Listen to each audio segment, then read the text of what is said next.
सिंधुताईंच्या स्वप्नांची ज्योत, कमलताई गवईंचा हृदयस्पर्शी संवाद. मेळघाटातील निसर्गरम्य डोंगर कपारीत शनिवारी एक आगळावेगळा क्षण अनुभवायला मिळाला.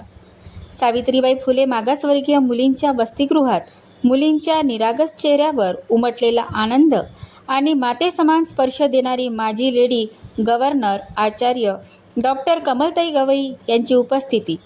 हे दृश्य पाहून उपस्थित प्रत्येकाच्या मनात समाजमाता पद्मश्री सिंधुताई सपकाळ यांच्या कार्याची आठवण दाटून आली. कमलताई गवई म्हणाल्या, मुलींनो, स्वप्ने कधीही लहान नसतात. ती पूर्ण करण्याची ताकद आपल्या मनात आणि शिक्षणात असते. परिस्थिती कठीण असते, संकटे असतील तरी प्रयत्न कधीच थांबवू नका. तुमच्या शिक्षणामुळेच मेळघाटाला लागलेला कुपोषणाचा कलंक दूर होईल, आदिवासी समाज उंचावेल आणि सिंधुताईंचे स्वप्न पूर्णत्वाला जाईल. त्यांच्या या प्रेरणादायी शब्दांनी लहानग्या मुलींच्या डोळ्यात आशेचे नवीन तारे चमकू लागले. स्वागताला आलेल्या प्रत्येक मुलीने फुलगुच्छ देत प्रेम अर्पण केले, तर कमलताईंनीही मायेच्या स्पर्शातून आईची ऊब त्यांना अनुभवायला लावली.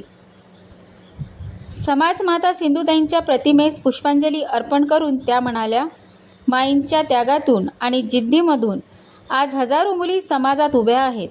आता ही परंपरा तुम्ही पुढे न्यायची आहे. संस्थेचे अध्यक्ष दीपक गायकवाड म्हणाले, कमलताईंच्या भेटीने आमच्या संस्थेला जणू माईंच्या स्मृती पुन्हा जिवंत झाल्या. सचिव अरुणभाऊ सपकाळ यांनी माजी राज्यपाल स्वर्गवासी दादासाहेब गवई यांच्या आठवणींना उजाळा दिला.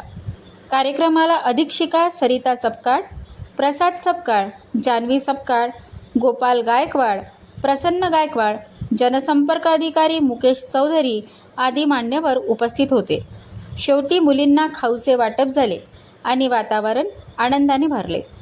हा कार्यक्रम केवळ एक भेट नव्हती, तर सिंधुताईंच्या स्वप्नांची ज्योत पुन्हा उजळवणारा प्रेरणादायी क्षण ठरला.